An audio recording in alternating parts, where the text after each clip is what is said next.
ॐ शन्नो मित्रः शं वरुणः शन्नो भवत्वर्यमा शन्न इन्द्रो बृहस्पतिः शन्नो विष्णुरुक्रमः नमो ब्रह्मणे नमस्ते वायो त्वमेव प्रत्यक्षं ब्रह्मासि त्वमेव प्रत्यक्षं ब्रह्म वदिष्यामि ऋतं वदिष्यामि सत्यं वदिष्यामि तन्मामवतु तद्वक्तारमवतु अवतु माम् अवतु वक्तारम् ॐ शान्ति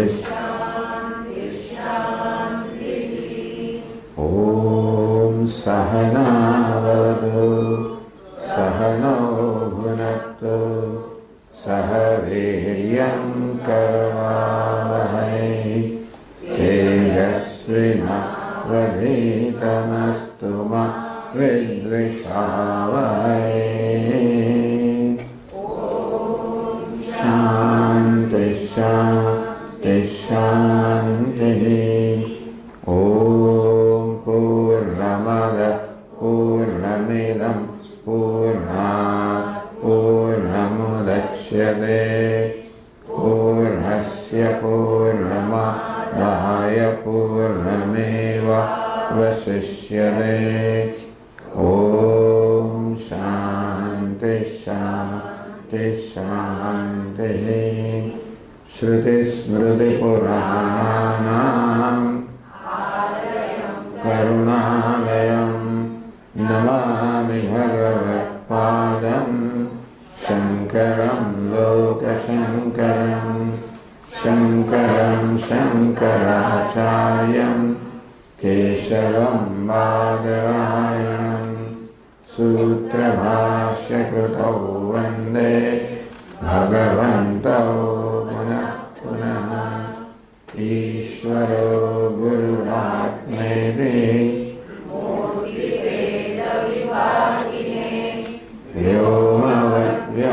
व्योमवद्व्याप्तदेहाय दक्षिणामूर्तये नमः।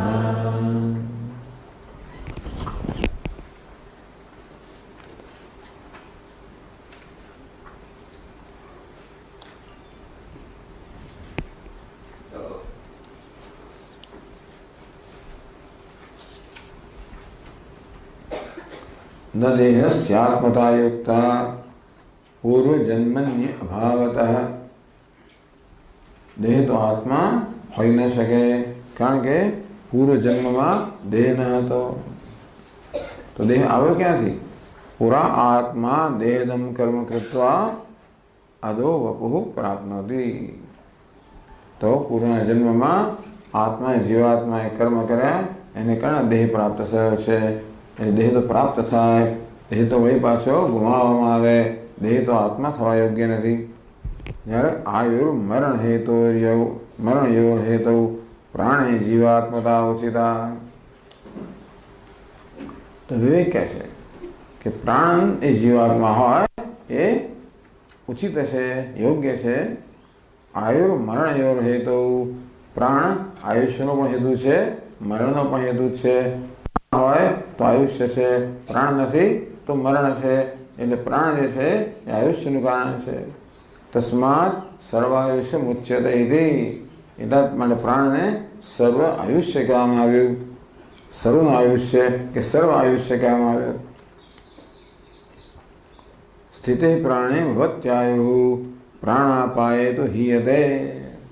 પ્રાણ છે ત્યાં સુધી આયુષ્ય છે। प्राण निकली जाए ત્યારે आयुष्य रहतुं નથી। अन्वय व्यतिरेक नहीं प्राण आयुष्यનું कारण છે। प्राण ज आयुष्य છે।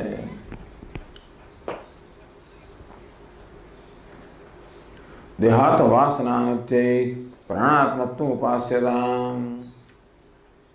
હવે દેહની વાસનાથી મુક્ત થવા માટે જરૂર હોય તો વિવેકથી જ કામ ચાલતું હોય ઉચ્ચ અધિકારીનો તો વાંધો નથી। મોટે ભાગે એકલા વિવેકથી કામ ચાલતું નથી। મન આપણને ઘણી વાર સાથ આપતું હોતું નથી, એટલે મનને સાથમાં લેવું પડે. દેહાતો વાસના નૃત્યય, આ દેહ આત્મા છે એ પ્રકારની વાસના છે એને દૂર કરવા માટે પ્રાણાત્મત્વ ઉપાસ્યતા, પ્રાણ આત્મા છે એ પ્રકારની ઉપાસના કરવી જોઈએ, ધ્યાન કરવું જોઈએ, એ પ્રકારની ભાવના સતત જાળવવી જોઈએ, એ પ્રકારની વાસના, નવી વાસના ઉત્પન્ન કરવી જોઈએ. પ્રાણો બ્રહ્મેત્યુપાસીન સર્વમ આયુ સમશ્નુતે, પ્રાણ બ્રહ્મ છે, પ્રાણ આત્મા છે, એ પ્રકારની ઉપાસના કરવાનું અવાંતર ફળ કરવું કે એને સર્વ આયુષ્ય પ્રાપ્ત થાય.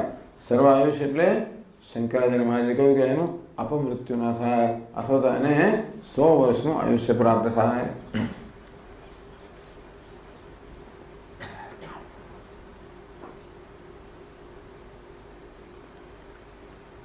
તો પ્રાણની ઉપાસના કેમ કરવી એના માટે પણ આપણને એક રૂપક આપવામાં આવ્યું, એ જ પક્ષીનું રૂપક જે અન્નમયના કિસ્સામાં આપવામાં આવેલું, એ જ પ્રાણમયના કિસ્સામાં પર્યાયમાં આપવામાં આવે છે.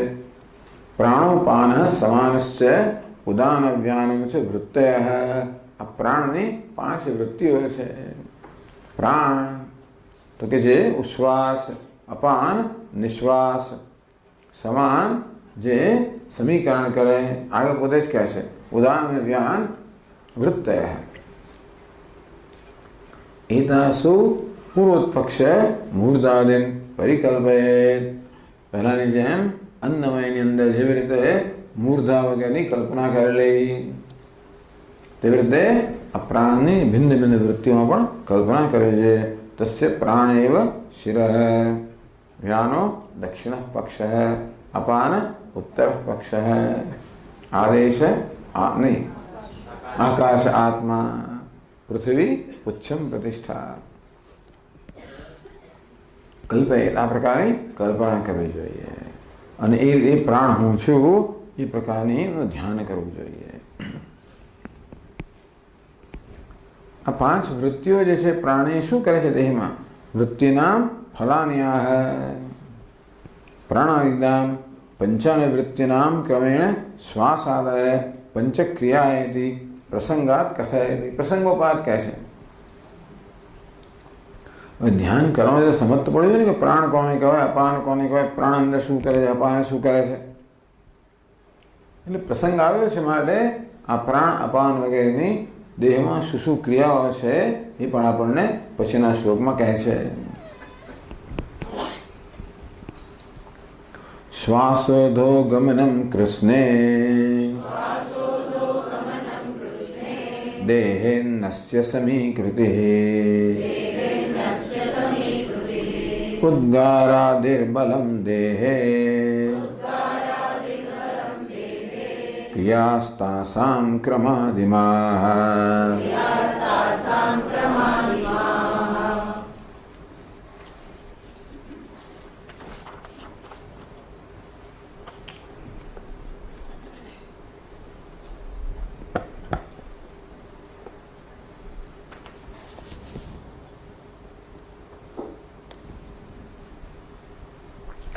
શ્વાસ, શ્વાસ લેવો. મારા મોટા સ્વામીજી આવી રીતે કે એજન્ટ, શ્વાસ રેસ્પિરેટરી એજન્ટ. આપણી જે રેસ્પિરેટરી સિસ્ટમ છે, શ્વસન ક્રિયા છે, એ પ્રાણ કરે છે. આખું શહેર ચલાવવું હોય તો જાત જાતના લોકો જોઈએ ને. પછી આપણે બધા મળ દૂર કરવા માટે, કચરો દૂર કરવાનો બીજો એજન્ટ જોઈએ ને પાછળ, એક્સક્રીટિંગ એજન્ટ. અપાન વાયુ છે એ બધું અધોગમન કરે છે, મળ અને દેહમાંથી બધી અશુદ્ધિઓ બહાર કાઢે છે. વ્યાન સર્ક્યુલેટરી સિસ્ટમ, આપણે લોહીનું પરિભ્રમણ છે વ્યાન કહેવામાં આવ્યો. સમાન ડાયજેસ્ટિવ સિસ્ટમ, આપણે જે પચન તંત્ર છે, પેલું શ્વસન તંત્ર, આ પચન તંત્ર એટલે સમાન વાયુ જે બધું પચાવે છે. સમીકરણાત સમાન, બધું સમીકરણ. આપણે ખાઈએ જાત જાતનું ખાઈએ, દાળ ભાત શાક રોટલી કચુંબર લાડુ કઢી ભાત વગેરે, એ બધાનું સમાન સમીકરણ કરી નાખે. બધાને રસમાં ફેરવી નાખે. અંદર ગયા પછી એમની કોઈ પ્રકારની ભિન્નતા રહે નહીં. એને સમાન ભાવે કહેવામાં આવે. શ્વાસ એટલે પ્રાણ, અધોગમનમ અપાન, કૃષ્ણે દેહે અન્યસ્ય સમીકૃતિ, સમગ્ર દેહની અંદર અન્નનું સમીકરણ કરવું એટલે બધા અન્નને રસમાં પરિવર્તિત કરવો, બધા અન્નને પચાવવું, એ કામ છે સમાન વાયુનું. ઉદ્ગારાદિ, પછી ઉદાન વાયુ, ઉદ્ગાર આવે છે ને, બધો ઓડકાર વગેરે આવે છે, એ ઉદાન વાયુ કરે. મુખ્ય ઉદાન વાયુનું કાર્ય કયું છે? જ્યારે મરણ થાય ત્યારે ઉદાન વાયુ આ સૂક્ષ્મ શરીરને, જીવાત્માને લઈ જાય. ઉત્ક્રામંતમ મનસ્સ્થાન ઇન્દ્રિયાણી પ્રકૃતિસ્થાની કર્ષતિ. સૂક્ષ્મ શરીર જેમાં પ્રાણ, કર્મેન્દ્રિયો, જ્ઞાનેન્દ્રિયો, મન, બુદ્ધિ આવી ગયા, એ બધાને જીવાત્મા દેહમાંથી ખેંચી લે છે. એમને લઈ જનાર દૂત કોણ? તો ઉદાન વાયુ. આ સૂક્ષ્મ શરીર આ સ્થૂળ શરીરમાંથી બે ક્યાં જશે? બે સ્થૂળ શરીરમાં જશે કર્મ પ્રમાણે. તો કર્મ પ્રમાણે લઈ જનાર કોણ છે? ઉદાન વાયુ. એવું કહે છે ઉદાન વાયુ મરણ માટે જવાબદાર છે. જીવે ત્યારે ઉદ્ગાર કે આ બધા ઓડકાર આવે છે, ઉદ્ગાર વગેરે માટે આ ઉદાન વાયુ. અને બલમ દેહે, સમગ્ર દેહને શક્તિ પ્રદાન કરનાર કોણ છે? તો કે વ્યાન વાયુ. દરેક વાયુનું સ્થાન કહેવામાં આવ્યું છે. પ્રાણનું સ્થાન ક્યાં છે? બે જગ્યાએ કહેવામાં આવે છે. ક્યારેક એમ કહેવામાં આવે કે પ્રાણનું સ્થાન આપણે ચક્ષુ નાસિકાની વચ્ચે, ક્યારેક પ્રાણનું સ્થાન હૃદય પણ કહેવામાં આવે છે. અપાનનું સ્થાન ગુદા પ્રદેશમાં, વ્યાનનું સ્થાન સમગ્ર દેહની અંદર, ઉદાનનું સ્થાન કંઠ દેહમાં, સમાનનું સ્થાન નાભી પ્રદેશમાં.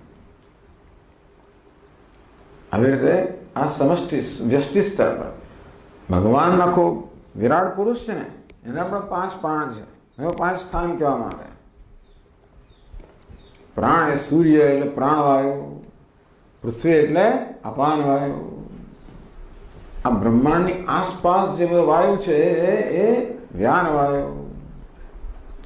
પછી કુદરતની અંદર જે તેજ છે કે અગ્નિ તત્વ છે એને ઉદાન વાયુ કહેવામાં આવ્યો. અને સૂર્ય અને પૃથ્વીની મધ્યપ્રદેશ છે એને સમાન વાયુ કહેવામાં આવ્યો. કે સમાન વાયુ વચ્ચે છે ને, પ્રાણ ને અપાનની વચ્ચે સમાન છે ને. સૂર્ય પ્રાણ હોય, પૃથ્વી અપાન હોય, તો બેની વચ્ચે અંતરિક્ષ છે એને સમાન કહેવામાં આવ્યું. જ્ઞાન વાયુ બધે જ ફરતો હોય છે ને, એટલે જગતની આસપાસ જે ફરી રહ્યો છે એ વ્યાન વાયુ.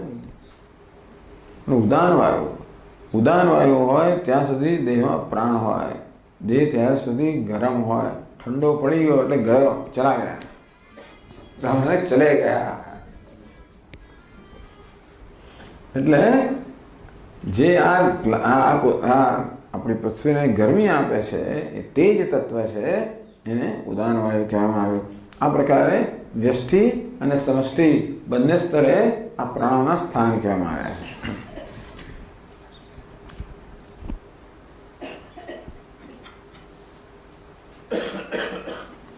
તાસામ વાયુ વૃત્તિનામ વાયુ વ્યાપારાણામ શ્વાસાદય પંચ ક્રિયંતે ક્રિયાસ્તાસામ ક્રમાત ઇમાહ. આ 5 પ્રાણો ક્રમ પ્રમાણે આ જાતની ક્રિયાઓ કરે છે.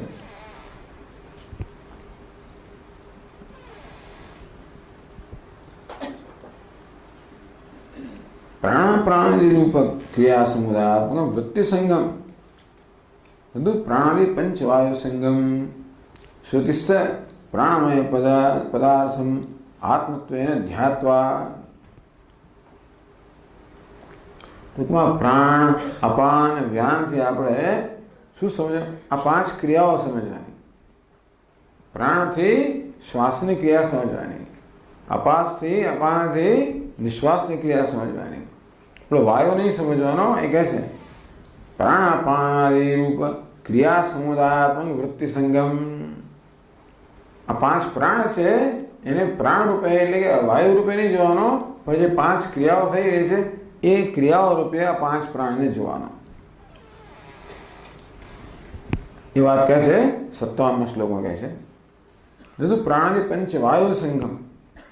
આ વાયુ એ પ્રાણ નથી, પણ જે ક્રિયા કરે છે ને એટલે પ્રાણ શબ્દથી અહીંયા એક ક્રિયાઓ છે એનો નિર્દેશ છે, વાયુનો નિર્દેશ નથી. ધ્યાન કરવા માટે જે 5 ક્રિયાઓ છે એનો બદલો પ્રાણ હું છું એ રીતે. તો 57મા શ્લોકમાં કહે છે વૃત્તિ સંઘમ પ્રાણમયમ ધ્યાત્વા દેહાત્મવાસનામ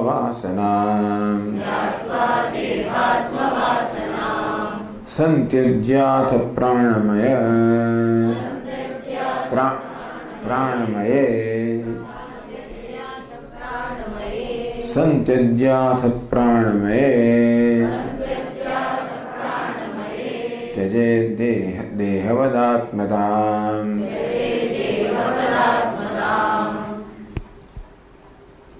એટલે ગ્રંથકાર કહે છે વૃત્તિ સંયમ પ્રાણમયમ ધ્યાત્વા એટલે त्यजे देहाद आत्मता. देहवत તો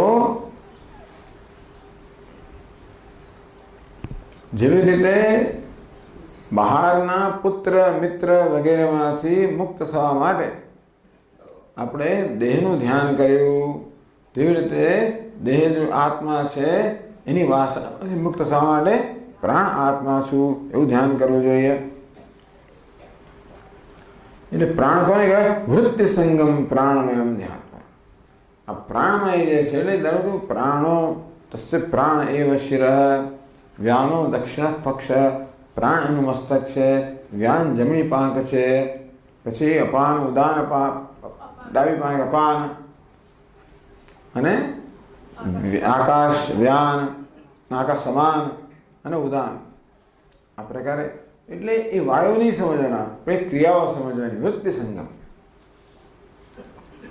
એટલે કે શ્વસન ક્રિયા છે એ હું છું, અધોગમન છે તે પણ હું છું, આ વ્યાન છે તો કે જે શરીરમાં ચારે બાજુએ ફરે છે તે હું છું, કંઠમાં રહેલો ઉદાન હું છું, નાની રહેલી જે સમીકરણ ક્રિયા છે તે હું છું, ઉદ્ગારની ક્રિયા છે તે હું છું વગેરે. વૃત્તિ સંગમ પ્રાણમયમ ધ્યાત્વા. આ વૃત્તિનો સમૂહ છે એ પ્રાણમય છે, એ હું છું એ પ્રકારે ધ્યાન કરીને દેહાત વાસનામ ચંત્યજ્ય.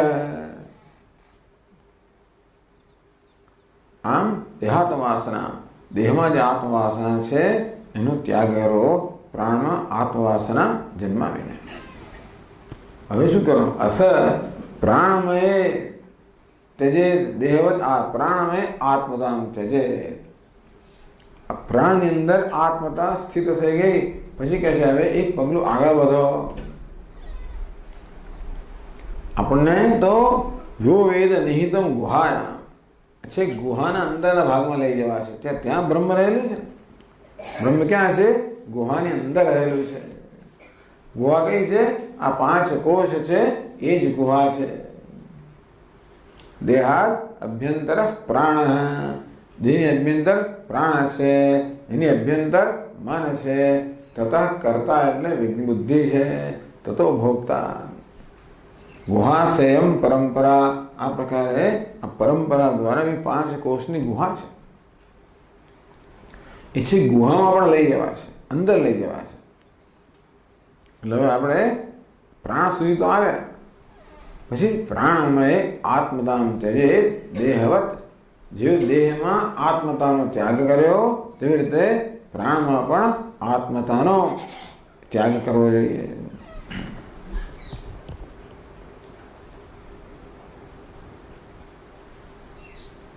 શ્રુતિસ્થ પ્રાણમય પદાર્થમ આત્મત્વેન ધ્યાત્વા તાદૃશ ધ્યાનેન દેહાત્મ સંસ્કાર નિવૃત્ત. હું પ્રાણ છે પ્રકારે ધ્યાન કરીને હું દેહ છે પ્રકારના સંસ્કારની નિવૃત્તિ થાય.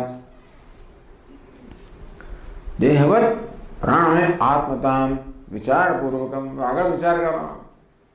કે જેવી રીતે દેહની આત્મતા ત્યાગે તેમ પ્રાણની આત્મતા પણ ત્યાગવાની છે. વિચારાદ્વા ધ્યાના વિવેકાદ્વા ધ્યાનાદ્વા. વિવેક કહો કે વિચાર કહો અને ધ્યાન એ બંનેની મદદથી હવે પ્રાણમાં જે આત્માપણું છે એને પણ ત્યાગવાનું છે. વિચારપૂર્વકમ મનસી આત્મત ધ્યાને ત્યજે. તો શેમાં આત્મભાવ સ્થાપિત કરે? તો મનમાં સ્થાપિત કરવાનો છે. બહારના પદાર્થોમાંથી છોડીને અને ત્યાં છોડીને દેહમાં આત્મભાવ સ્થાપિત કરો. એને છોડીને પ્રાણમાં આત્મભાવ સ્થાપિત કરો. એને છોડીને હવે મનોમય કોશ મનમાં આત્મભાવ સ્થાપિત કરવાનો છે. એના માટે આપણે પહેલા વિવેક આપે છે કે પ્રાણ કેમ આત્મા નથી. પ્રાણ આત્મા હોવાની યોગ્યતા ધરાવતો નથી, જ્યારે મન આત્માની યોગ્યતા ધરાવે છે. અમારી તુલનાત્મક જ છે. કશી વસ્તુ આત્મા હોવાની યોગ્યતા ધરાવતી નથી, પણ બહારના પદાર્થોની સરખામણીમાં દેહ આત્મા હોવાની યોગ્યતા વધારે યોગ્યતા ધરાવે છે. દેહની તુલનામાં પ્રાણ આત્મા હોવાની વધારે યોગ્યતા ધરાવે છે. પ્રાણની તુલનામાં મન આત્મા હોવાની વધારે યોગ્યતા ધરાવે છે. એમ સમજવાનું.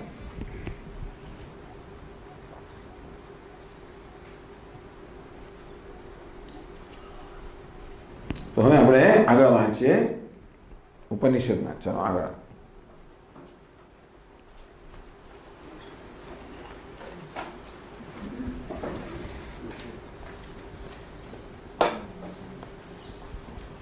આપણે હવે 97 પાના પર છે. છેલ્લેથી ચોથી પંક્તિમાં, ત્રીજી પંક્તિમાં.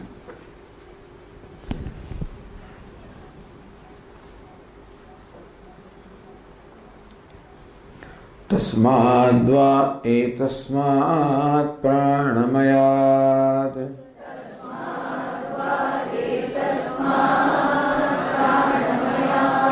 અન્યોન્તર આત્મા મનોમયઃ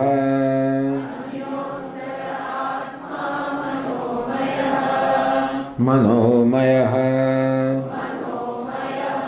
તેનૈષ પૂર્ણઃ સવા એષ પુરુષવિદ એવ તસ્ય પુરુષવિદતામ અન્વયં પુરુષવિદઃ તસ્ય યજુરેવ શિરઃ રુદ્દક્ષિણઃ પક્ષઃ સામોત્તરઃ પક્ષઃ આદેશ આત્મા અથર્વાંગિરસઃ પુચ્છં પ્રતિષ્ઠા તદપ્યેષ શ્લોકો ભવતિ.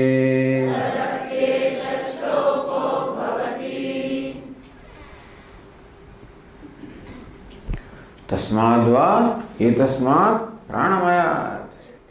એ જે પ્રાણમય છે એને કરતા અન્યોન્તર આત્મા મનોમય. પ્રાણ કરતા પણ અન્ય એટલે કે બીજો, અંતર એટલે એનાથી અંદર છે, સૂક્ષ્મ છે. અંદરની કલ્પનાનો વિષય છે પણ સૂક્ષ્મ. પ્રાણ કરતા સૂક્ષ્મ મન છે. તો આત્મા મનોમય.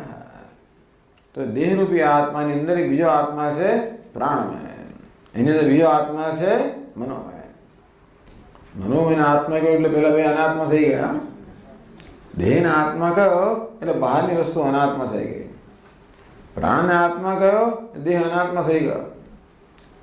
તેમ પ્રાણની અંદર એનાથી પણ સૂક્ષ્મ, એનાથી અન્ય એ બીજું મનોમય છે, મન છે. એ વળી એ જુદો ત્રીજો આત્મા છે મનોમય આત્મા. તે છે પૂર્ણ. જેવી રીતે આ પ્રાણ સમગ્ર દેહને ભરીને રહેલો છે તેમ મન પણ સમગ્ર પ્રાણને ભરીને રહેલું છે. એટલે આ આવ્યું છે ને આપણા પંચકોશ અમારો દેખાય ને કેવા ભરીને રહેલા છે. જોયું આ કયો છે? અન્નમય. સૌથી આગળ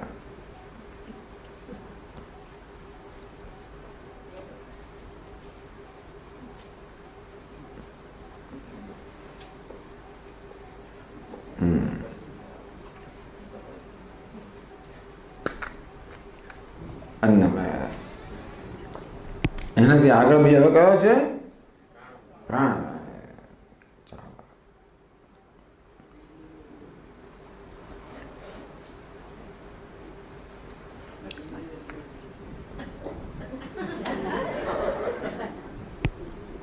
એની અંદર કોણ છે હવે? જો એ જ આકાર છે. જેવો અન્નમયનો આકાર હતો એવો જ પ્રાણમયનો આકાર છે. પ્રાણ જેવો આકાર છે એવો જ મનોમયનો આકાર છે. બરાબર ને? એક જ બીવામાં, એક પછી એક બીવામાં ઢાળેલા છે. તો જે રીતે અન્નમય છે એનું પૂરનાર કોણ છે? પ્રાણમય. તેમ પ્રાણમય છે એનું પૂરનાર કોણ છે? મનોમય. એટલે મનોમય એ જ આકાર છે જેવો પ્રાણમય છે. તેનૈષ પૂર્ણ તેન મનોમયેન એષ પ્રાણમય પૂર્ણ. એ મનોમય વડે આ પ્રાણમય પૂર્ણ છે. એટલે કે જેમ પ્રાણ શરીરને પૂરીને રહેલો છે, પૂર્ણ કરીને, તેવી રીતે આ મનોમય પણ પ્રાણની અંદર પૂરીને પ્રાણને પૂર્ણ કરીને રહેલો છે. પ્રાણમાં એટલો જ ભરાયેલો છે. એટલે પ્રાણરૂપી આપણે કલ્પના કરીએ કે પેલી શું છે, ધમણ છે, તો એમાં મનરૂપી વાયુ ભરીને રહેલો છે. આપણે 3 કોષ પર પહોંચ્યા. ત્રીજા કોષ પર સવા એશ પુરુષ વિદેવ. આ મનોમય છે એનો આકારમાં પુરુષ જેવો જ છે. તો આ દેહનો આકાર તો પુરુષમય છે, પણ પ્રાણનો આકાર પુરુષમય કેમ છે? દેહરૂપી બીબામાં ઢાળેલો હોવાને કારણે પ્રાણનો પણ એ જ આકાર છે જેવો દેહનો છે. કલ્પના. તો પ્રાણરૂપી બીબું એ પણ કેવો છે? દેહના આકારનું છે. એ પ્રાણરૂપી બીબામાં ઢાળેલો હોવાને કારણે મન છે એ પણ એ જ આકાર ધરાવે છે જેવો આકાર પ્રાણ ધરાવે છે. એના એવા જ અવયવો છે. સવા એશ પુરુષ વિદેવ તસ્ય પુરુષ વિદતા. આ મનનો આકાર પુરુષ જેવો છે એવું ક્યાંથી નક્કી થયું? અન્વયમ પુરુષ વિદ. પ્રાણમયની પુરુષના આકારને અનુસરીને મનોમય પણ પુરુષનો આકાર છે. હવે કંઈ બહુ વિલક્ષણ વાત કરવામાં આવે તો હવે મનની પણ 5 વૃત્તિઓ છે. તો આ મનોમય રૂપી જે આ પુરુષ છે એનું મસ્તક કયું? જમણી પાંખ કઈ? પુરુષ એટલે કયું? પક્ષી. તસ્ય યજુરેવ શિર. યજુર્વેદ છે ને એ આ મનોમયનું મસ્તક છે. ઋગ દક્ષિણ પક્ષ. ઋગ્વેદ છે એ જમણી પાંખ છે. સામ ઉત્તર પક્ષ. સામવેદ છે એ ડાબી પાંખ છે. આદેશ આત્મા. આદેશાત્મ વિભાગ એને બ્રાહ્મણ કહેવામાં આવે છે. જ્યાં વિધિ નિર્દેશનો આદેશ આપવામાં આવ્યો છે એ આત્મા મધ્ય ભાગ છે. અથર્વાંગિરસ પુચ્છમ પ્રતિષ્ઠા. અથર્વ અને અંગિરસ 2 ઋષિઓ છે. એમણે જે વેદના દર્શન કર્યા છે એ વેદને અથર્વ વેદ કહે છે. અથર્વ વેદ એની પુચ્છ છે. અને શંકરાચાર્ય મહારાજ અહીંયા સમજાવે છે. આવી વસ્તુ તો સમજ પડે જ નહીં આપણને.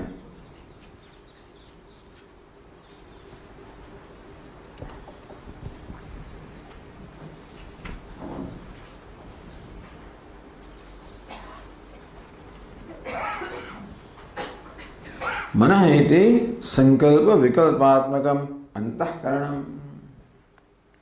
આપણું મન છે ને એને અંતઃકરણને 2 વૃત્તિમાં વહેંચવામાં આવ્યું. મન અને બુદ્ધિ. મનસ અને બુદ્ધિ. તો આપણું જે ભાવનાશીલ વ્યક્તિત્વ છે, સંકલ્પ વિકલ્પ કરનારું છે, સંશય કરનારું છે, આવેગાત્મક છે, એ વ્યક્તિને શું કહે છે? મનસ કહેવામાં આવે. આપણું જે નિર્ણયાત્મક વ્યક્તિત્વ છે, બુદ્ધિ છે, અંતઃકરણને બુદ્ધિ કહેવામાં આવે. અહંકાર ને ચિત્તનો 2માં સમાવેશ થઈ ગયો. આમ કહે મન અને બુદ્ધિ. અહંકારનો સમાવેશ ક્યારેક મનમાં કરવામાં આવે, ચિત્તનો સમાવેશ બુદ્ધિમાં કરવામાં આવે. ક્યારેક અહંકારનો બુદ્ધિમાં સમાવેશ કરવામાં, ચિત્તનો મનમાં કરવામાં આવે. તન્મય મનોમય. આ મનનો જે બનેલો છે એને મનોમય કહેવામાં આવે. સ્વયં પ્રાણમય છે આભ્યંતરાત્મા. આ પ્રાણથી અંદર રહેલો સૂક્ષ્મ બીજો આત્મા છે. તસ્ય યજુરેવ શિરઃ. એક તો ગદ્યાત્મક, પદ્યાત્મક, ગાનાત્મક.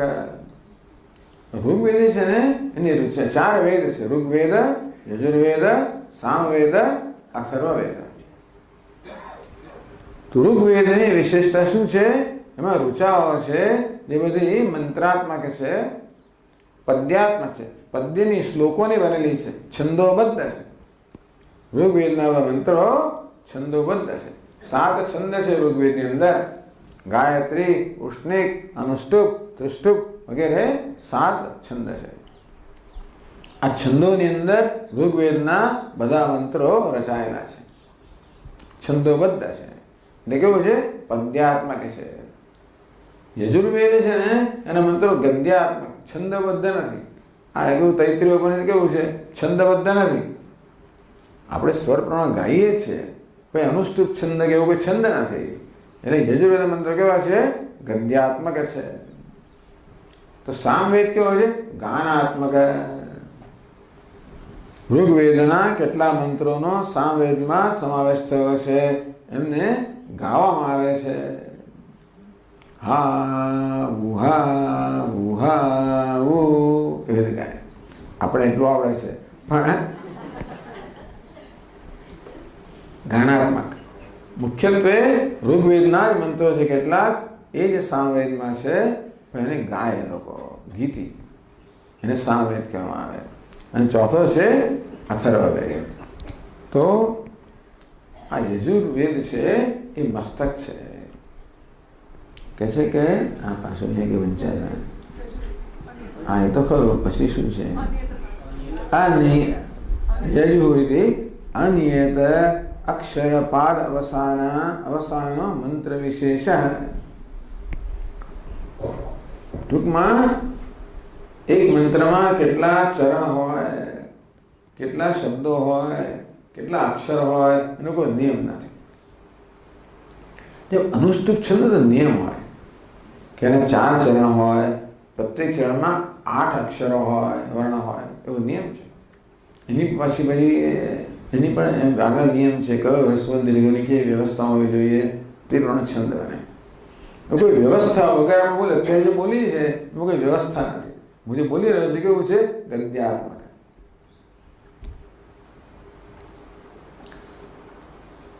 તજ્જાતિ વચનો યજુઃ શબ્દ. ટૂંકમાં આ યજુર્વેદના મંત્રો છે શિરસ્થાનીય. એને મસ્તક મસ્તક તો આપણું પ્રધાન અંગ છે. બધા વેદમાં યજુર્વેદને પ્રધાન કહેવામાં આવ્યો. આપણું મસ્તક ઉત્તમાંગ છે, ઉત્તમ અંગ, પ્રધાન. કેમ ભાઈ? તો કે છે પ્રાધાન્યમ છે યાગાદૌ સન્નિપત્તિ ઉપકારાત. તો યાગ કરવામાં સીધો જેનો ઉપયોગ છે એવા યજુર્વેદના મંત્રો છે.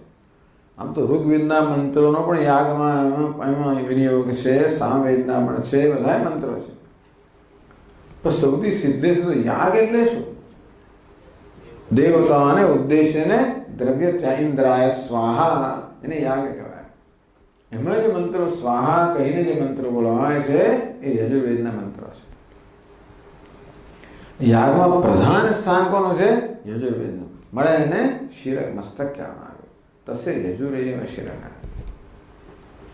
યજુષાહી હવિ દીયતે સ્વાહાકારાદિના. આમ સ્વાહા કહીને યજુર્વેદના મંત્રોથી હવિષ આપવામાં આવે, આહુતિ આપવામાં આવે. એવું છે ને કે આપણે કંઈક ને કંઈક રીતે એક ઉપપત્તિ કે યુક્તિ અજમાવી પડે.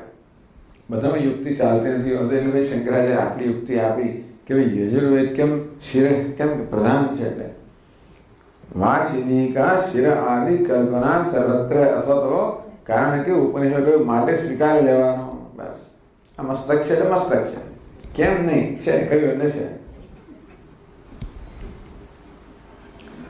મનસોહી હવે હવે આ પ્રશ્ન એ થયો કે આ યજુર્વેદ તો શબ્દાત્મક છે, વેદ કેવા છે? શબ્દાત્મક છે. આપણે કયા કોષની ચર્ચા કરી રહ્યા છે? મનોમય કોષની. તો મનોમય મનની તો વૃત્તિઓ હોય, 5 પ્રકારની વૃત્તિઓને આ 5 અંગ તરીકે કલ્પના કરવામાં આવી. પણ વેદ તો શબ્દમય છે, તો વેદની કેવી રીતે આ મનોમય કોષના અંગ તરીકે કલ્પના કરવામાં આવી? એને અહીંયા શંકરાચાર્ય સમજાવે છે કે વેદના મંત્રનું ઉચ્ચારણ થાય એ તો શબ્દાત્મક છે. ઉચ્ચારણ કેમ થાય? આ વાયુ છે જુદા જુદા સ્થાનમાં જાય, એમાંથી પછી આ શબ્દો ઉત્પન્ન થાય. દરેક સ્થાને ટકરાય, જુદી રીતે ટકરાવાથી જુદા જુદા શબ્દો નીકળે, જુદા વર્ણ નીકળે, એમાંથી પદ નીકળે, એમાંથી વાક્ય નીકળે. પણ એ થતા પહેલા મનમાં સંકલ્પ થવો જોઈએ ને. આપણે કશું બોલીએ પહેલા મનમાં એની વૃત્તિ જન્મે, શું બોલવાના છે, પછી બોલાય. મનમાં સંકલ્પ ના જન્મે તો કશું બોલાય નહીં. એમાં કે ચાલો ભજન ગાઓ એટલે આપણે એકદમ બ્લેન્ક થઈ જઈએ. સ્ટાર્ટિંગ ટ્રબલ, શું ગાવું, કશું સૂચતું નથી મનમાં. તો એકદમ ઉડાન કેમ બોલો, આપણે એકદમ અવાક થઈ જઈએ. શું બોલો, મનમાં સૂઝે નહીં તો બોલાય નહીં. એટલે શબ્દો પણ ક્યારે નીકળે? જ્યારે પહેલા મનમાં વૃત્તિના રૂપમાં હોય અને ત્યાર પછી એ શબ્દના રૂપમાં પ્રગટ થાય વાણી દ્વારા. એટલે શંકરાચાર્ય મહારાજ કહે છે કે ભલે આમ વેદ તો શબ્દાત્મક કહેવાતો હોય, પણ શબ્દ પોતે તો મનની વૃત્તિના રૂપમાં પહેલા હોય છે. તેથી એ રીતે વેદને પણ વૃત્તિના રૂપમાં અહીંયા આગળ સિદ્ધ કરવામાં આવ્યો. મનોમયની ચર્ચા ચાલે છે ને. એટલે યજુર્વેદના મંત્રો એક પ્રકારની વૃત્તિઓ, ઋગ્વેદના મંત્રો બીજા પ્રકારની વૃત્તિઓ, સામવેદના મંત્રો ત્રીજા પ્રકારની વૃત્તિઓ, વિધિ નિષેધ ચોથા પ્રકારની વૃત્તિ, અથર્વંગીરસ 5મા પ્રકારની વૃત્તિ.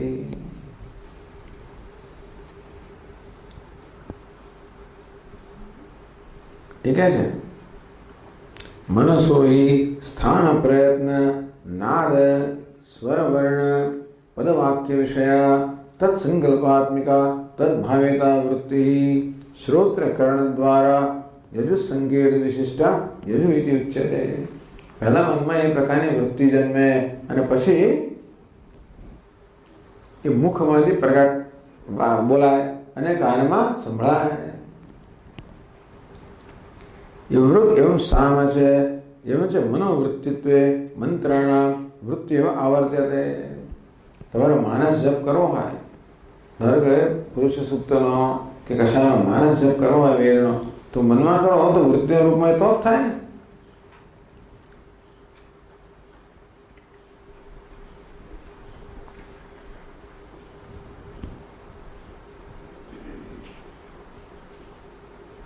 तस्मात् मनोवृत्ति उपाधि परिच्छिन्नम मनोवृत्तिनिष्ठम आत्मचैतन्यम अनादि निधनम यजुः शब्दवाच्यम आत्मविज्ञानम मंत्राः इति. એટલે મનોવૃત્તિમાં જે આત્મચૈતન્ય હોય એને છેવટે મંત્ર કહેવામાં આવે છે, વગેરે વગેરે. આદેશ આત્મા કેમ ઋગ્વેદને કેમ જમણી પાંખ કહેવામાં આવી કે કહેવામાં આવી? સામવેદને ડાબી પાંખ કહેવામાં આવી, સ્વીકાર લેવામાં. આદેશને મધ્ય ભાગ કહેવામાં આવ્યો.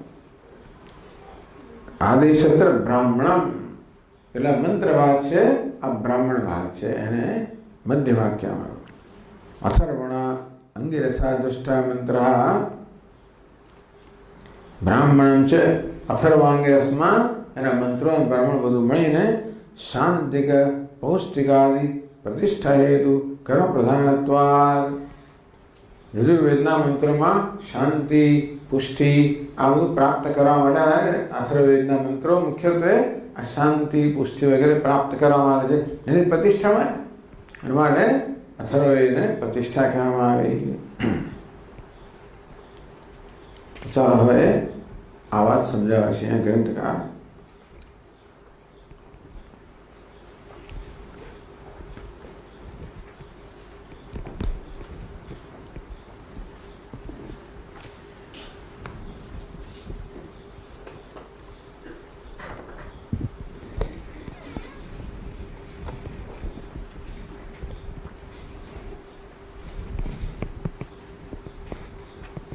હવે આપણને વિચાર કહે છે કે ભાઈ પ્રાણ આત્મા થવાની યોગ્યતા ધરાવતો નથી, મન આત્મા થવાની યોગ્યતા ધરાવે છે.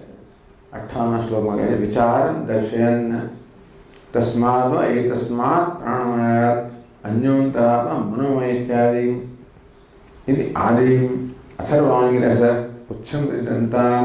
આપણે જે વાંચી ગયા એ શ્રુતિને વ્યાખ્યા કરે છે. કહે છે પ્રાણોનાત્મા જડત્વેન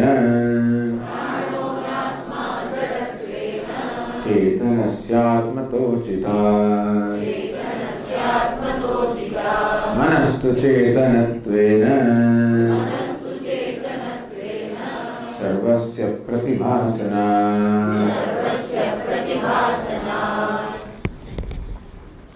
હવે મન કેમ પ્રાણો આત્મા છે એ વિશે ઉપનિષદ કંઈ કહેતો નથી. એની યુક્તિ છે આપણે શોધી કાઢવી પડે. એટલે ગ્રંથકારે યુક્તિ કે દેહ કેમ આત્મા નથી એ પોતે યુક્તિ બતાવી. ભાઈ દેહ તો જન્મ પહેલા નહોતો અને કર્મથી પ્રાપ્ત થનારો છે. જ્યારે દેહનું આયુષ્ય મન વગેરે માટે પ્રાણ જવાબદાર છે, મને પ્રાણ આત્મા કહી શકાય. બીજી યુક્તિઓ બતાવી શકાય કે દેહ વિકારી છે, નશ્વર છે વગેરે વગેરે એમ કઈ યુક્તિ બતાવી શકાય. તો પ્રાણ આત્માની યુક્તિ બતાવે સામે પ્રાણ તો જળ છે, વાયુ છે, ઉપર નીચે જનારો છે, વાયુ છે, જળ છે અને જળથી જળ વસ્તુ આત્મા થવા યોગ્યતા ધરાવતી નથી. ચેતન જ આત્મા હોય. એ કહે છે પ્રાણોનો આત્મા જડત્વેના. જો આ પ્રાણ કેવો છે ખબર છે? 24 કલાક ચાલનારો છે. આપણે ગાઢ નિદ્રામાં હોઈએ ત્યારે પણ પ્રાણ પોતાનું કાર્ય કર્યા જ કરતો હોય છે. એટલે ધ્યાન દોરવામાં આવે જો પ્રાણ આત્મા હોત તો એ ચેતન હોત તો એને બધી ખબર પડતી હોત. ચેતનને બધી ખબર પડે. તો રાત્રે આપણે ઊંઘતા હોઈએ અને ચોર આવે અને આપણા જ તકિયાની નીચે પડેલો પૈસા લઈ જાય. હા, જે કશે છે ને આપણા તકિયા નીચે જે સાદો મૂકે ક્યાં વસ્તુ એમ બધું હોય ને કે કવાડો વાડો ના હોય. જે કે દક્ષિણા કે મળે તો કે વિચારો તકિયા નીચે રાત્રે ચોર આવે ને એ લઈ જાય. તો પ્રાણ જાગે છે પણ અક્કલ વગેરેને ખબર નથી પડતી. કહેતો નથી કે જો બે લઈ જાય છે જાગ. કેમ? કારણ કે જળ છે, એનામાં ચેતનતા નથી. પછી એ વાયુનો જ વિકાર છે માટે પણ એનામાં ચેતનતા નથી. વાયુ જળ છે એમ પ્રાણ વાયુનો વિકાર છે, એમાં ચેતનતા નથી. એટલે પ્રાણ ન આત્મા જડત્વેન. આ પ્રાણ જળ હોવાને કારણે આત્મા નથી. કેમ ભાઈ? ચેતનસ્ય આત્મતા ઉચિતા. આત્મા કોણ હોય? કોઈ જે ચેતન હોય એ જ આત્મા હોય યોગ્ય છે. એ પ્રાણ ન આત્મા જડત્વાદ ઘટાદિવત. ઘડો જેમ જળ છે આત્માની રીતે પ્રાણ પણ જળ છે. ભલે ગમે તેટલું નજીક હોય અને ગમે તેટલું કામ કરતો હોય પણ અનાત્મા છે. જડત્વાદ. ઘડો જેમ જળ હોવાને કારણે આત્મા તેમ પ્રાણ પણ જળ હોવાને કારણે આત્મા નથી. ત્યારે મનસ્તુ ચેતનત્વેન. આત્મા એવું સમજવાનું. મનસ્તુ ચેતનત્વેન આત્મા. તો મન કેવો? મન આત્મા છે. કોની? પ્રાણની તુલનામાં. એટલું યાદ રાખો ને. ધીમે ધીમે આપણો આત્માનો ખ્યાલ જ બદલી રહ્યા છે.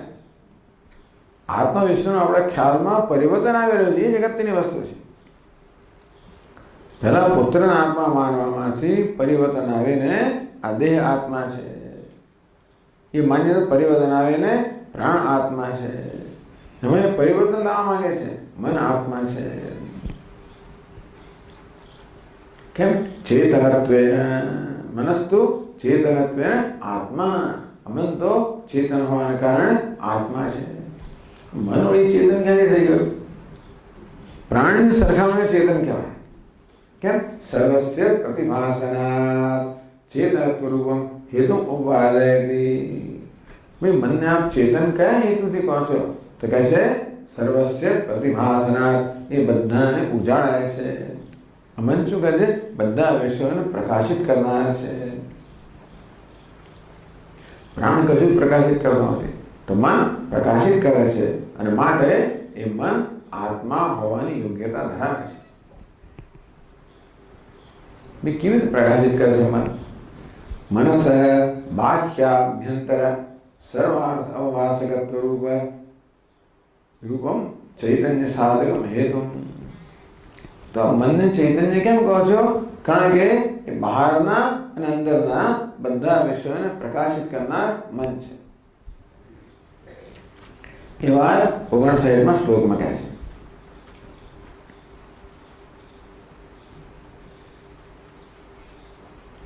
ચક્ષુરાધ્યક્ષ સાપેક્ષમ મનોબાહ્યાર્થ ભાસકમ નિરપેક્ષેણ મનસ. શું છે ભાઈ? નિરપેક્ષેણ મનસા સુખાદ્યંતર ભાસનમ.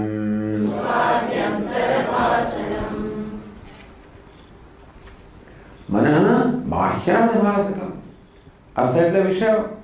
આ મન છે એ બધા બહારના વિષયોને પ્રકાશિત કરે છે. મન છે એટલે આપણે બહારના વિષયોને જાણીએ છીએ. એમાં ચક્ષુરાદિ અક્ષ અપેક્ષમ સાપેક્ષમ. તો કે ચક્ષુ વગેરે ઇન્દ્રિયોની મદદથી મન બહારના વિષયોને પ્રકાશિત કરે છે.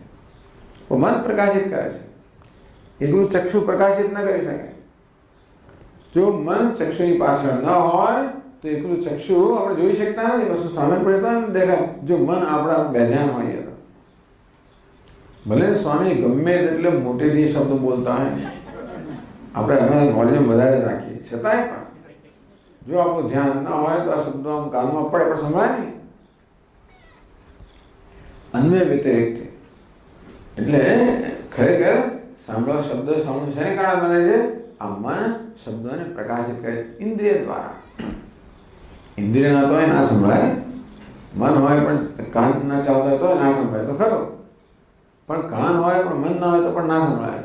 એમ કહેવાય કે મન છે એ ઇન્દ્રિયોની મદદથી બહારના વિષયોને ઉજાળે છે, પ્રકાશિત કરે છે. ઉજાળો એ તો ચેતનનો ધર્મ છે. ઉજાળો પ્રકાશિત કરવું ચેતનનો ધર્મ છે. આપણે આથી વધારે વિચાર નહીં કરતા. નહીં તો ખાલી એકલું મન પણ ના કરી શકે. ખરેખર તો ચૈતન્ય છે એ મનને ઉજાળે, એથી મન ચેતનવંતું બને, એ દ્વારા ઇન્દ્રિયો ચેતનવંતી બને, એ દ્વારા આ વિષયને પ્રકાશિત કરવામાં આવે. ખરેખર ચૈતન્ય ચેતન તો ચૈતન્ય જ છે, પણ ત્યાં સુધી પહોંચીએ પહેલા પ્રાણની તુલનામાં મનને ચેતન કહેવામાં આવ્યું. આવું ધ્યાન રાખવાનું. પછી તમે પ્રશ્ન ના પૂછશો કે મન ક્યાં ચેતન છે. આ પ્રાણની તુલનામાં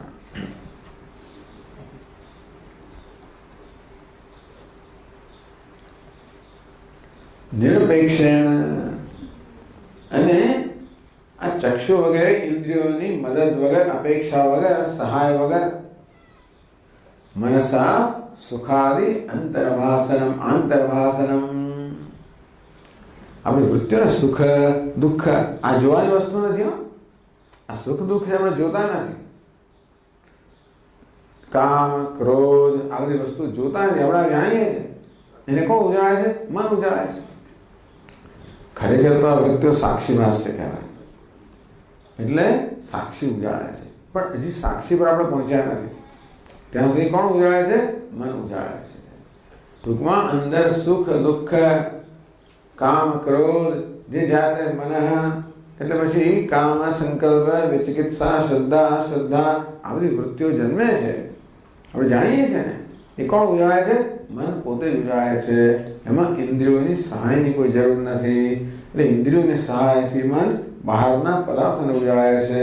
ઇન્દ્રિયોની સહાય વગર જ મન અંદરની વૃત્તિઓને ઉજાળે છે. એટલે સર્વસ્ય પ્રતિભાસનાર, બધાને ઉજાળતું હોવાને કારણે એવું અહીંયા કારણ આપવામાં આવ્યું.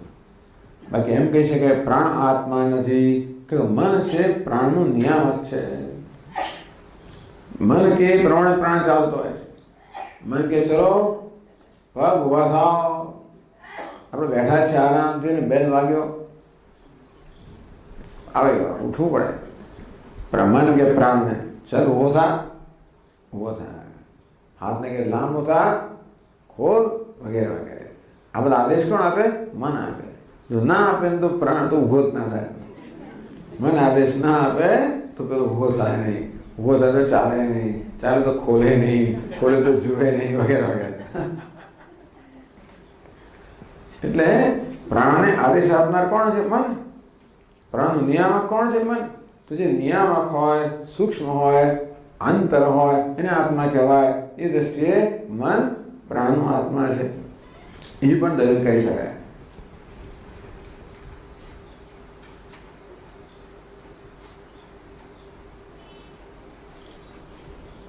અસ્ય ચક્ષુરાદિ ઇન્દ્રિયત્યાદિ એટલે શું? ટીકા કરે અસ્ય ચક્ષુરાદિ ઇન્દ્રિયતિ આદિ એટલે શું સમજવાનું? અસ્ય ચક્ષુરાદિ નિરપેક્ષેણ એવું સમજવાનું. અહીંયા ચક્ષુરાદિ નિરપેક્ષેણ મનસા સુખાદિ આંતરભાસનમ એટલે પેલું ચક્ષુરાદિ સાપેક્ષ, બીજી પંક્તિમાં ઉમેરવાનું ચક્ષુરાદિ નિરપેક્ષેણ, ચક્ષુ વગેરેની અપેક્ષા વગર આંતરિક વૃત્તિઓને પ્રકાશિત કરે છે. આમ પ્રકાશિત કરવાનો ધર્મ તો ચેતનનો છે અને મન એ ધર્મ દર્શાવે છે. માટે મન ચેતન છે, પ્રાણ જળ છે. મન ચેતન છે માટે મન આત્મા હોવાની યોગ્યતા ધરાવે છે.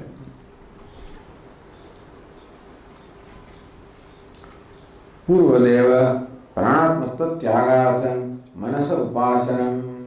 પહેલાની જેમ હવે પ્રાણનો આત્મબુદ્ધિ છે, ત્યાગ કરવા માટે મન આત્મા છે, એ પ્રકારની ઉપાસના. પહેલા વિવેક કહે, પછી ધ્યાન કહે કે યોગ કહે.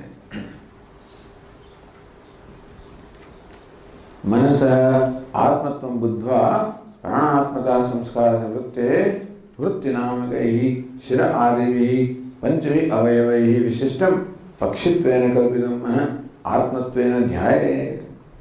5 પ્રકારની વૃત્તિઓ દ્વારા મનની આત્મતા કલ્પિત કરવામાં આવે કે યજુ વગેરે એનું મસ્તક છે પ્રકારે જે કલ્પના કરે એવું મન આત્મા છે એવું ધ્યાન કરવું જોઈએ. પછી એના શ્લોકમાં કહે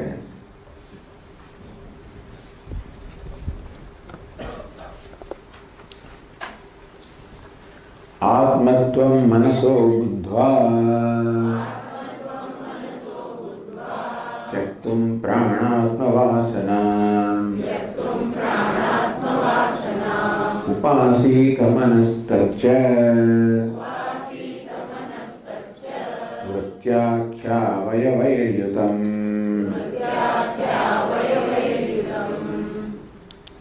બુદ્ધમાં જે ડબલ ધ છે ખોડો હોવા જોઈએ. બુદ્ધવા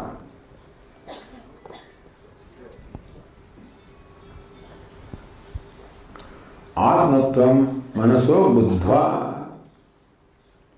તો મન આત્મા છે એ પ્રકારે જાણીને શરણ પ્રાણ આત્મવાસના ત્યક્તુમ પ્રાણ આત્મા છે એ પ્રકારની જે વાસનાઓ આપણે દ્રઢ કરી છે. દેહ આત્મા છે એમાંથી મુક્ત થવા માટે પ્રાણ આત્મા છે એ વાસના આપણે જ બનાવેલી છે, આપણે જ છોડવાની છે. પકડતા જાઓ, છોડતા જાઓ. આપણે સીડીમાં પગથિયા ચડતા હોઈએ તો ઉપરનું પકડીએ, નીચેનું છોડીએ, એની ઉપરનું પકડીએ, એને છોડીએ, એવું છે. નહીં તો ત્યાં ત્યાં અટકી પડીએ. એટલે આપણને આખી યાત્રાની સીડી બતાવે છે કે પ્રાણ આત્મા છે એ પ્રકારની વાસનાઓ તો જન્મ આવે. હવે એ પાછું દરેક વાસના બંધન જ છે. અને માટે એમાંથી મુક્ત થવા માટે મન આત્મા છે એવી નવી વાસના ઉત્પન્ન કરો. પ્રાણ વાસનાં ત્યક્તુમ આત્મત્વમ મનસો બુદ્ધ્વા. આ પ્રકારે વિવેકપૂર્વક આ મન આત્મા છે એ પ્રકારે સમજીને કે મન ચેતન છે, પ્રાણ જળ છે, અને પ્રાણ આત્મા થવા યોગ્ય નથી, મન ચેતન હોવાને કારણે આત્મા થવા યોગ્ય છે, એ પ્રકારે સમજીને પ્રાણાત્મ વાસનાં ત્યક્તુમ આ પ્રાણ આત્મા છે એ પ્રકારની વાસનાનો ત્યાગ કરવા માટે, એમાંથી મુક્ત થવા માટે ઉપાસિત મન મન આત્મા છે એ પ્રકારની ઉપાસના કરો.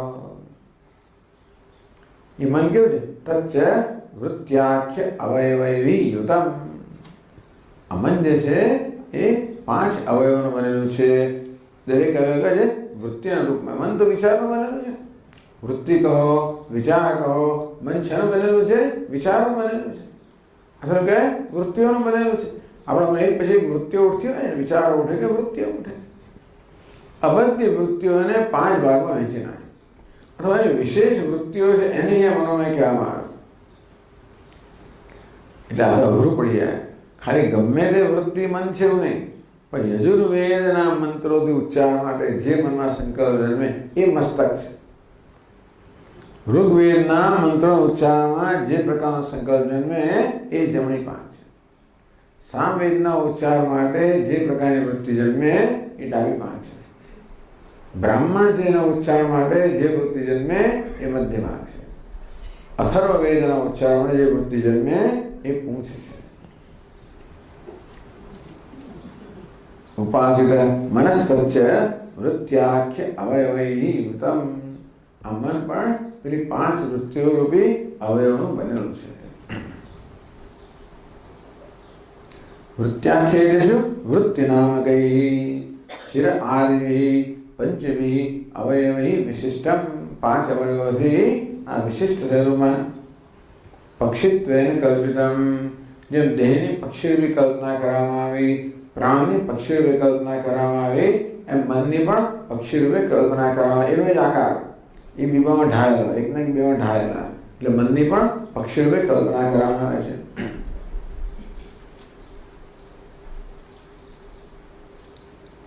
તસ્ય યજુરેવ શિરઃ ઋગ દક્ષિણ પક્ષ સામોત્તર પક્ષ આદેશાત્મા અથર્વાંગિરસમ પુચ્છમ પ્રતિષ્ઠા. એ વાત કહે છે 61માં શ્લોકમાં સમજાવે છે. રજુરાદ્યાશ્ચતુર્વેદાઃ આદેશस्तद्गतो વિધેः તદ્ભાસકે મનોવૃત્તે પંચકે પક્ષી કલ્પના.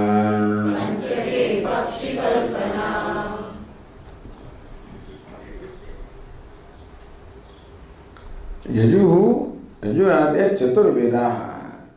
યજુર્વેદથી પ્રારંભ કરીને, કેમ કે યજુર્વેદ શું છે? મસ્તક છે. પછી ઋગ્વેદ, પછી સામવેદ, પછી અથર્વવેદ, ચતુર્વેદા. પછી 5મું આદેશ તદ્ગતો વિધિ. આદેશ કોને? તો આદેશ આત્મા કહ્યું. આદેશ શું સમજાયું? તદ્ગતો વિધિ. શંકરાચાર્ય મહારાજ કહ્યું આદેશ એટલે બ્રાહ્મણ વિભાગ.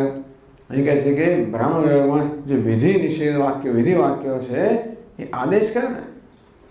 અમુક યજ, અનિયજન કર, અનુયજન કર, આમ કર, આમ ના કરીશ. આવી રીતે વિધિ નિષેધ દ્વારા આદેશ કરે છે. માટે વિધિ વિભાગ છે એને આદેશ કહેવામાં આવ્યો.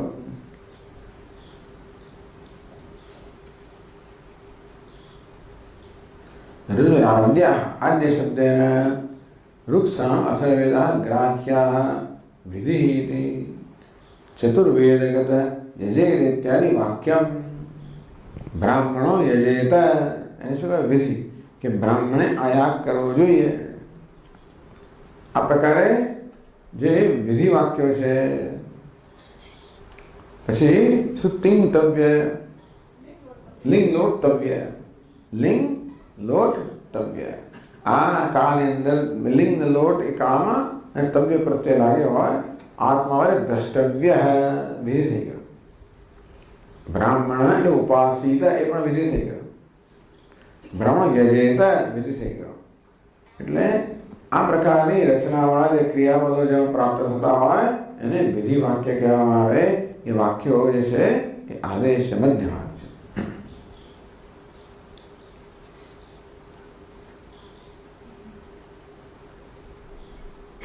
તદ્ભાસકે મનોવૃત્તિ પંચકે પક્ષી કલ્પના.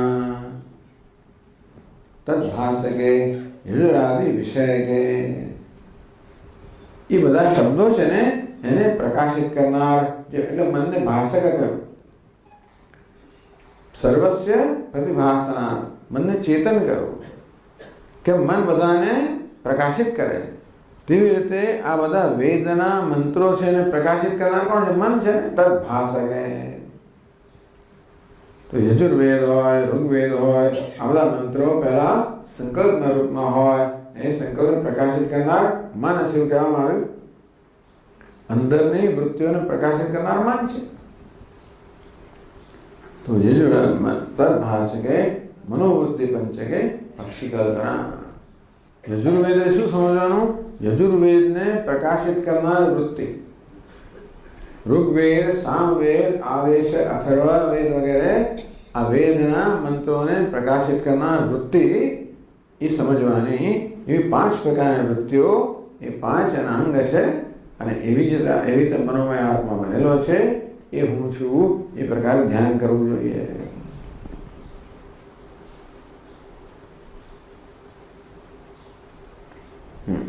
પછી આપણે આગળ જોઈશું.